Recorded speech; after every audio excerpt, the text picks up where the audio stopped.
Guys, today we're playing Demon Attack on the Activision Anthology for the PlayStation 2.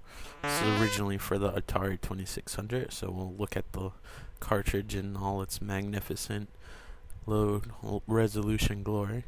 Let's see here, switch. This was the box. It looks like it has some sort of spray painted silver dinosaurs attached to some sort of spaceship. Apparently they couldn't afford artists back then, or no artists wanted their work on a video game. So we look at the back. You can zoom in and try to read that if you want. I don't know if you can. I can't.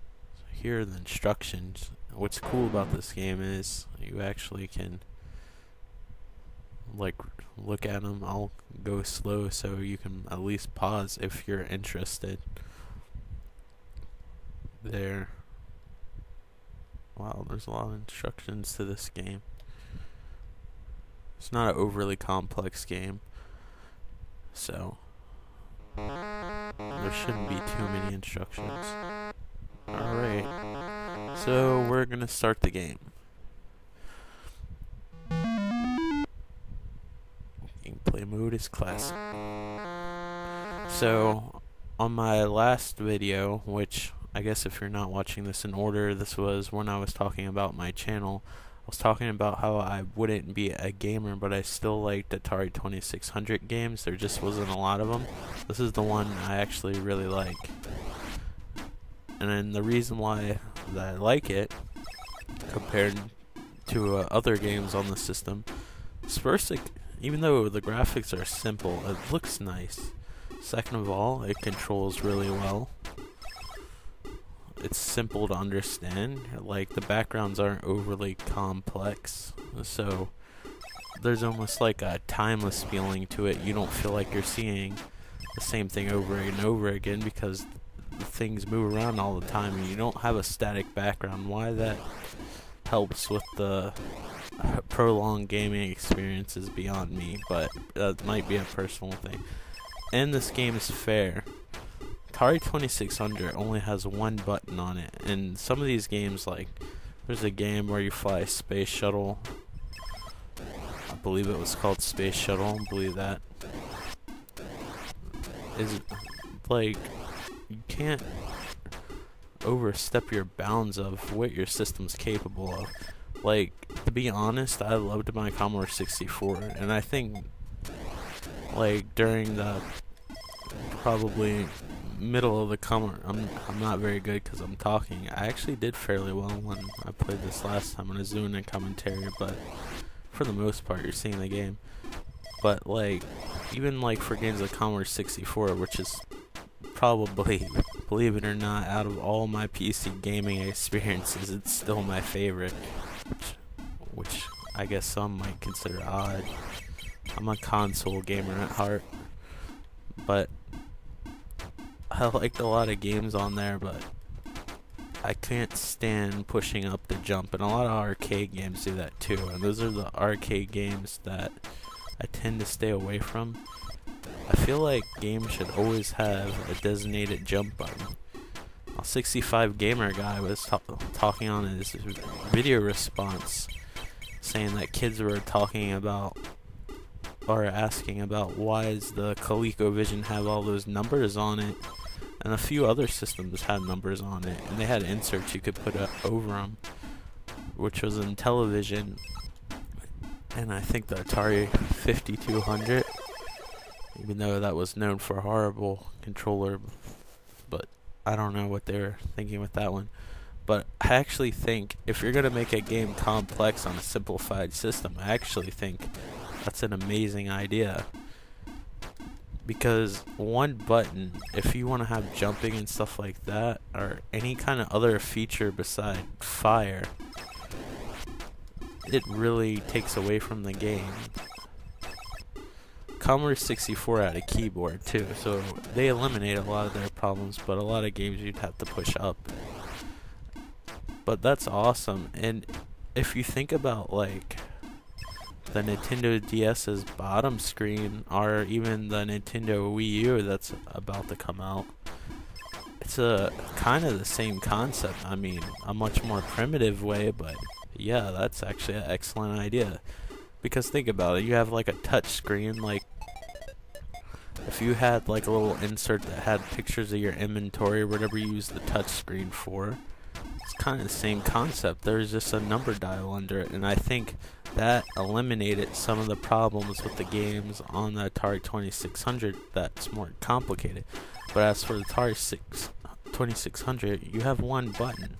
So to make these games more complicated than they need to be really takes away from the fun factor. And this game is perfect. It has one functioning button. It's fun. It's fair. Every time I die, it's my fault. It's not the game's fault. And it's just, to me, the perfect combination of games. It's one of those games that I could totally see me as a kid playing till 1 o'clock in the morning trying to get a high score.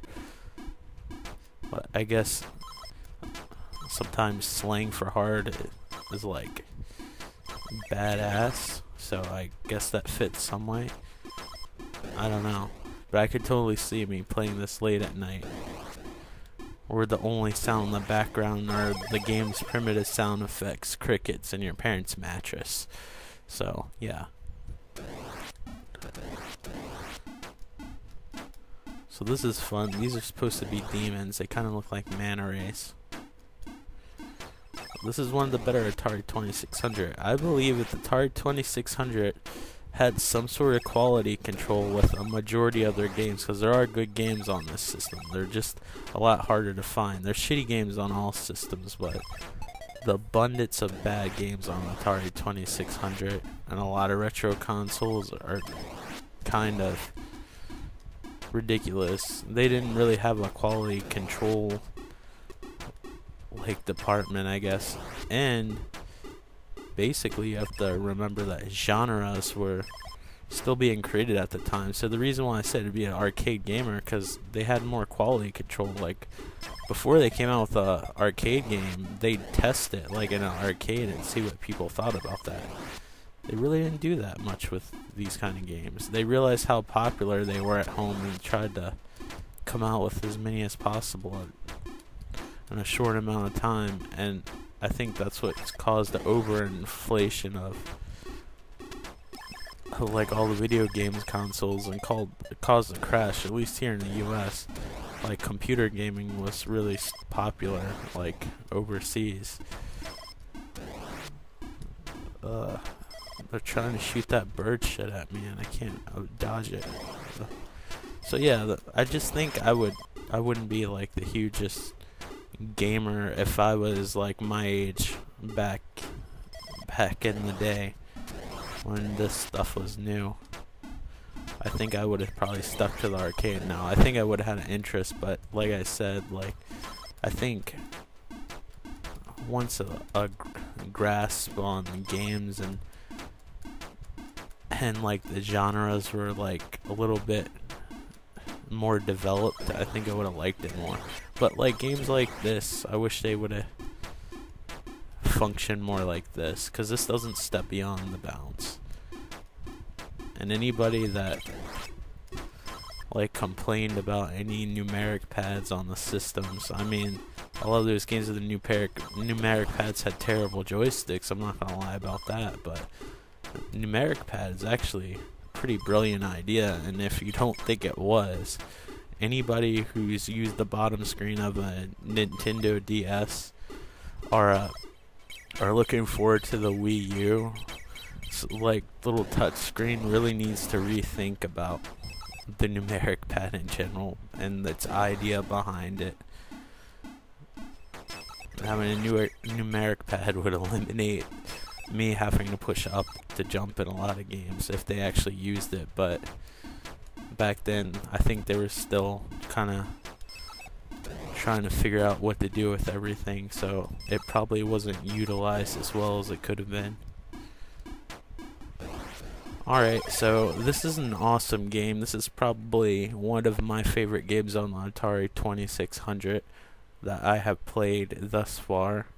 I probably owned this game back in the day, but my memory is really fuzzy about like what I owned and what I didn't, because when we got the NES, it was actually my dad's Atari 2600. He got a flea market, and he actually gave it to somebody without asking his son if he still played his Atari, which I wanted to, but back then you only had like one input on the TV, so I guess he thought it was just taking up space and it was obsolete because we had the Commodore 64 and the NES, but I would have liked to still have it as a kid. But anyway, one of the good games on the Atari 2600, if you come across this, definitely try it out and see what you think. It's simple, it's fun. The goal is to get a high score. I said hard again. What's up with that? And yeah, I recommend it. Very good game. I'm not very good at it, but it's a good fun game. And then thank you guys for watching, and if you like this video, please like, subscribe, and leave a comment. Also remember to check out my other videos and check out my channel description. I have a list of consoles. If there's a game that you would like me to play on any of those consoles, send me a message either on Facebook, YouTube, or Twitter, and I will be more than happy to play that game for you. Sorry, I'm actually starting this video when I first woke up this morning, and I'm a little bit out of it. The caffeine has not worked yet. Yes, I'm using stimulants to do my video. Anyway, thanks for watching. Bye.